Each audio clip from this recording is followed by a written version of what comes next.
అందరికీ నమస్కారం. ఈరోజు నేను చెప్పబోయే విషయం మొన్న 26వ తారీఖు శాసనమండలిలో లడ్డు కల్తీ విషయంలో ఒక డిస్కషన్ పెట్టారు. దురదృష్టం కొద్దీ వైసీపీ వాళ్ళు సభని సజావుగా జరగనివ్వకుండా డిస్కషన్ అర్ధంతరంగా ఆపేయడం జరిగింది. ఇప్పుడు మళ్ళీ అక్కడ మాట్లాడటానికి నాకు అవకాశం లేదు. కానీ ఒక మంచి విషయాన్ని ప్రజల్లోకి తీసుకెళ్లాల్సిన బాధ్యత నాకు ఉందని చెప్పి ఈరోజు మీ ముందుకొచ్చి, ఆ రోజు నేను మాట్లాడదాం అనుకున్న విషయాన్ని మీ ముందు పెట్టాల్సిన బాధ్యత నాకుంది. శాసనమండలి అధ్యక్షుల వారిని సంబోధిస్తూ అధ్యక్ష అంటూ ఈ మాటలను మాట్లాడాల్సింది కుదరలేదు. అది మీతో షేర్ చేసుకోవాలని అనిపించి ఈరోజు ఈ వీడియో చేస్తున్నాను. ఈ వీడియో చేయటంలో ఎవరిని హర్ట్ చేయాలని కానీ ఎవరిని బాధ పెట్టడం కానీ నా ఉద్దేశం లేదు.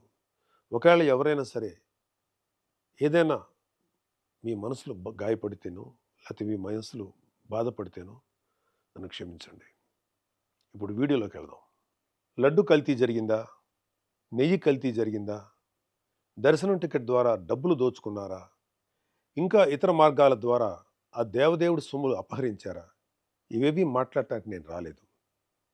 జరగకూడని అపచారం జరిగిపోయింది. అది హిందూ ప్రజల గుండెల్లోకి వెళ్ళిపోయింది. దాని గురించి కూడా మాట్లాడటానికి నేను రాలేదు. కర్మ గురించి కొన్ని మాటలు మాట్లాడాలనిపించింది. భారతదేశం కర్మభూమి.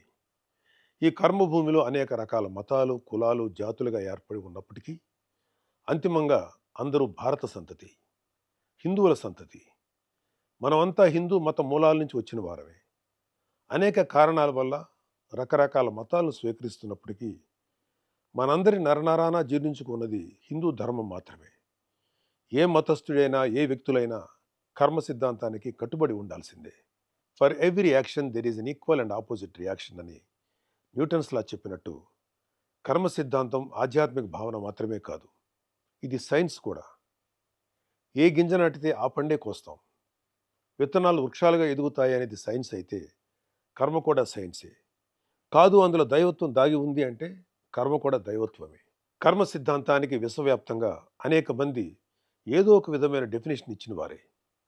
మంచి పనులు చేస్తే కుటుంబానికి, మనకి, పిల్లలకి కూడా మంచిది, మంచి జరుగుతుంది. తప్పు చేస్తే పిల్లలకి, కుటుంబానికి, మనకు కూడా మంచిది కాదు. Karma has no menu. You get served what you deserve. Eventually everybody will have to face the karma whether it is good or bad. దైవద్రోహం చేయటం అన్నిటికన్నా చెడు కర్మ. ఒకవేళ దేవుడితో పెట్టుకుంటే దేవుడైనా క్షమిస్తాడేమో కానీ కర్మ మాత్రం ఎవరినీ క్షమించదు. కర్మ అనేది కంటికి కనిపించిన ఒక శక్తి. Even God has to face it. భగవంతుడు కూడా మానవ జన్మెత్తితే కర్మను అనుభవించాల్సిందే.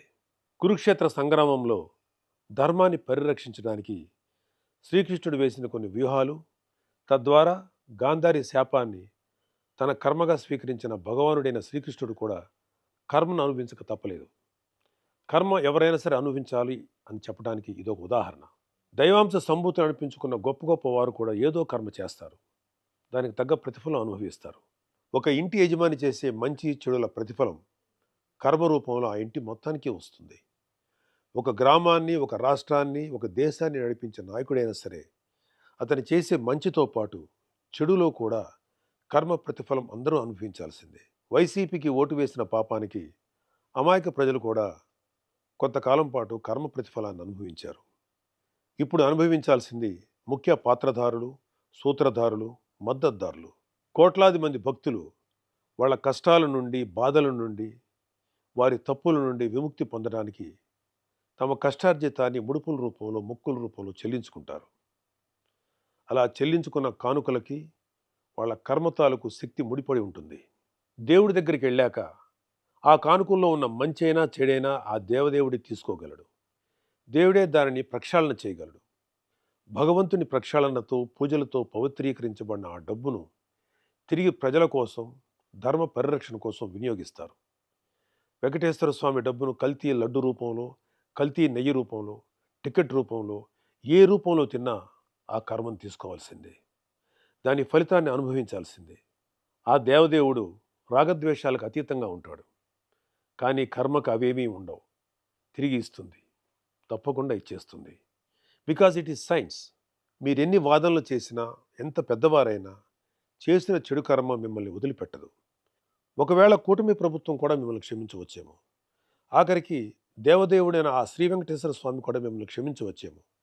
కర్మ మాత్రం మిమ్మల్ని క్షమించదు. అనుభవించి తీరాల్సిందే.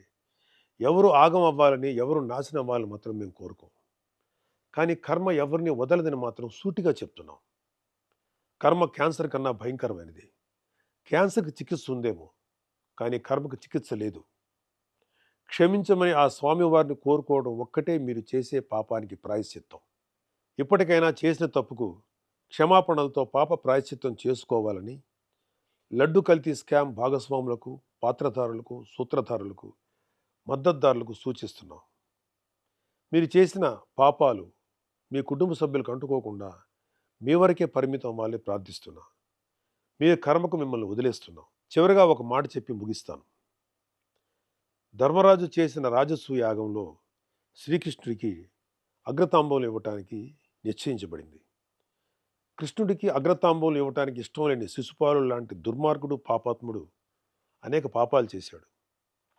అనేకమైన మాటలు అగ్రతాంబూలం తీసుకుంటున్న శ్రీకృష్ణుడి మీద సంధించాడు. చాలా చెడ్డగా మాట్లాడాడు. శ్రీకృష్ణ భగవానుడు వెంటనే కోపించుకోలేదు, ఆవేశపడలేదు. కానీ అతనికి కొంత అవకాశం ఇచ్చాడు. ఆయన ఎదురుగా ఉన్న పళ్ళెంలో వక్కలున్నాయి. అతను మాట్లాడే ప్రతి చెడు మాటకి, ప్రతి చెడు చేతకి ఒక్కొక్క వక్క చొప్పున లెక్క పెడుతూ ఉన్నాడు. 100 వక్కలు లెక్కెట్టాక శ్రీకృష్ణ భగవానుడి చేతిలో ఉన్నటువంటి సుదర్శన చక్రం ఆ శిశుపాలుడి కంఠాన్ని ఖండిస్తుంది. ఈ సీన్ని శ్రీకృష్ణ పాండవీయం అనే చిత్రంలో దివంగత నందమూరి తారక రామారావు గారు, మాజీ ముఖ్యమంత్రి, మహానుభావుడు శ్రీకృష్ణుడు పాత్ర వేసినప్పుడు మన కళ్ళకు కట్టినట్టు చూపించారు. హైందవ ధర్మాన్ని ఆచరించే ఉత్తముడు, నా స్నేహితుడు తనికెళ్ళ భరణి గారు ఈ లడ్డు కల్తీ విషయం తెలిసిన తర్వాత బాధతోటి, ఒక రకమైన వ్యంగ్యంతో ఒక కవిత లాంటిది చెప్పారు. దానికి ఒక పేరు పెట్టారు ఆయన. బొక్కలు లెక్కెట్టేశాను జాగ్రత్త అని. ఎందుకో అది కూడా మీకు చదివి వినిపించాలని నాకు అనిపించింది. ఈ కవితని శ్రీ వెంకటేశ్వర స్వామి పాయింట్ ఆఫ్ వ్యూలో ఆయన చెప్పడం జరిగింది. కల్తీ లడ్డుని కళ్ళకద్దుకొని నోట్లో వేసుకున్నాను. వెంకటేశ్వరుడి గొంతులో వెలక్కాయ పడింది, పచ్చి వెలక్కాయ పడింది. నేను కేశవుణ్ణా, శివుణ్ణా? నా గొంతులోది తిరుపతి లడ్డూనా, పశుపతి మింగిన గరళమా? వడ్డీ కాసుల వాడికే లాస్ చూపించిన ఆ జగన్నాటక సూత్రధారివి నువ్వేనన్నమాట. 7 కొండలను ముట్టుకుంటే ఎవరినైనా వేసుకెళ్ళిపోతుంది రోయ్. నా చక్రం ఫ్యాను కన్నా స్పీడుగా చంద్ర ప్రచండ పవనంలా తిరుగుతూ మీలాంటి శిశుపాలకుల కంఠాల్ని కత్తిరిస్తుంది. 100 తప్పులు చేసేశారు, ఇక క్షమించే ప్రసక్తి లేదు. ఒక్కలు లెక్కెట్టేశాను, వస్తున్నా కబడ్దార్. గోవిందా గోవిందా.